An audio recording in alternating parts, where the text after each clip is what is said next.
So picture this. You've been tasked with building a permanent home for God. Not a symbol, but a literal house. That was the incredible challenge facing King Solomon, and its dedication became one of the most spectacular events in ancient history. And this isn't just about a building, It's the story of a nation trying to pin its entire concept of the divine to one single place on earth. But right from the start, there's this massive theological problem, a question that Solomon himself actually wrestled with. How on earth do you build a house for a god who created the entire universe? How can something infinite be contained in something finite? That's the huge paradox we're going to see him navigate through this whole ceremony. So here's how we're going to break this down. We're going to look at 5 key moments. First, we'll track the Ark of the Covenant's wild 400-year journey to get here. Then, we'll listen in as Solomon addresses the nation, and we'll unpack his incredible prayer. After that, we'll join in on the massive 2-week party. And finally, we'll see exactly why this event was the absolute high point of his entire reign. All right, so first up, a home for the Ark. Because our story really begins not with the temple, but with the one thing it was built to protect, the Ark of the Covenant. For the nation of Israel, this was the most sacred object on the planet. The tangible symbol of God's presence, and its journey to this final resting place had been, long and really, really dangerous. Just look at this journey. We're talking about a 400-year saga. This thing spent centuries in what was basically a fancy tent. It got captured in battle by their enemies, the Philistines. It even got parked in a temporary tent by Solomon's own father, David. The very symbol of God's presence had been homeless, bouncing around for generations. That history of instability is what makes this moment, this final move into a permanent home, so incredibly powerful. And here's a really interesting detail. By the time the Ark actually gets to the temple, what's inside it has changed. Originally, it held the jar of manna and Aaron's staff, symbols of God's miraculous power. But they're gone now, probably lost when it was captured. The only thing left inside are the 2 stone tablets with the 10 Commandments. It's a subtle but really powerful shift, right? The focus isn't just on God's miracles anymore. It's squarely on the covenant, the law, the very heart of the nation's identity.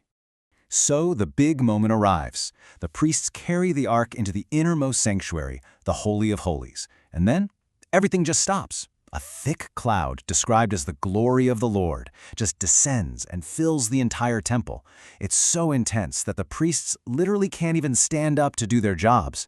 This isn't just a symbol. This is a dramatic, visible sign of divine approval. It's like God himself showed up and said, "Okay, I'm home." So the Ark is in. God's presence has filled the place, and now Solomon turns to face the entire nation.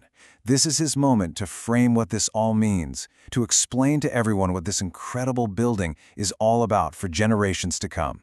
And he starts by speaking directly to God in front of everyone. This statement is both an announcement and an offering. He's saying, the job is done, I've built it, and in doing so, he's fulfilling a dream that's been around for a long time, establishing what he hopes will be an eternal center for the nation's faith. Then, he does something really smart. He reminds all the people that this was always part of a bigger divine plan. His father, King David, wanted so badly to build this temple, but God had specifically chosen Solomon for the job. By saying this, he frames the temple not as his own personal achievement, but as the fulfillment of a divine promise made to his dad. And that leads us right into the heart of the whole ceremony, a king's prayer. Now, this isn't just any prayer. This is one of the longest, most detailed prayers in the entire Bible, and it shows his profound understanding of both God's nature and human nature.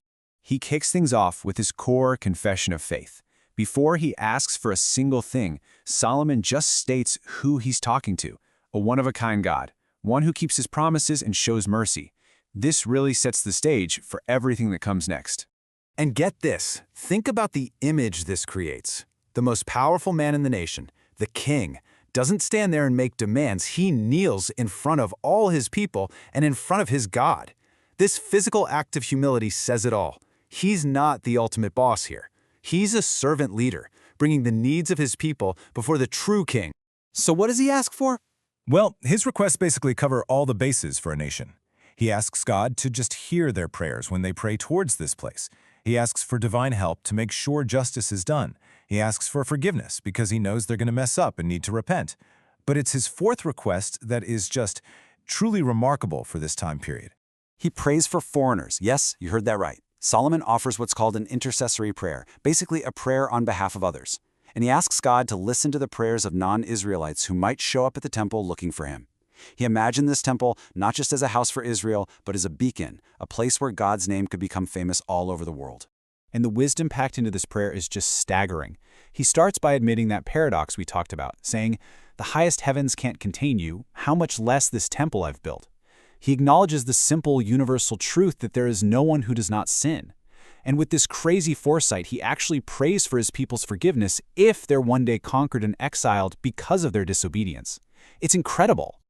Okay, so after that deep, solemn prayer, the entire vibe shifts.